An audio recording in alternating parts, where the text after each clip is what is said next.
یک تحقیقات دفتر مبارزه با مواد مخدر سازمان ملل متحد در افغانستان معلوم کرده است که در سرحدهای شمالی این کشور با تاجیکستان و ازبکستان و ترکمنستان کشت مواد مخدر بیشتر شده است.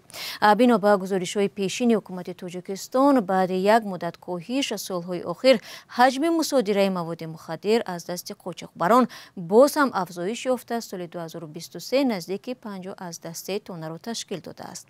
رادیو آزادی در یک صحبت با سلامه فلورس سخنگوی سازمان ملل در امور مبارزه با مواد مخدر در شهر تاشکند پرسید آیا آنها واکنش مقامات تاجیکستان را در این زمینه دارند؟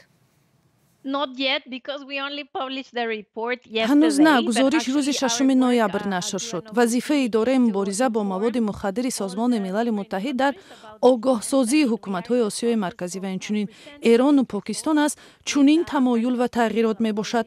ما با آنها از نزدیک هم در مسائل آگاهی از کشت و هم دادن معلومات آید به قاچاق مواد مخدر همکاری میکنیم.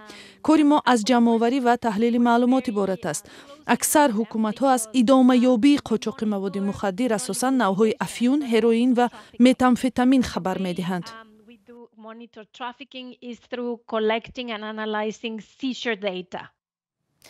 سوال دیگر این بود که آیا سببی در شمال افغانستان به کشت کوکنور و آوردن کشاورزان را در چی می‌بینید؟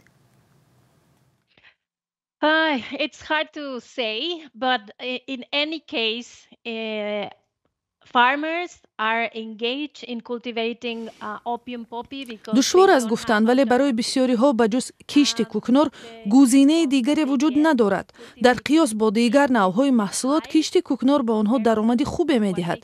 وقتی ما در تحقیقات پیشین مقایسه کردیم که مثلا از کشت گندم و کوکنور درآمد آنها تا چه حد فرق می‌کند، دیدیم که تفاوت خیلی کلان است. پیش از همه سبب در نبود گزینه بهتر است چون درآمد از آن خراجات عائله‌های کشاورزان را می‌پوشاند.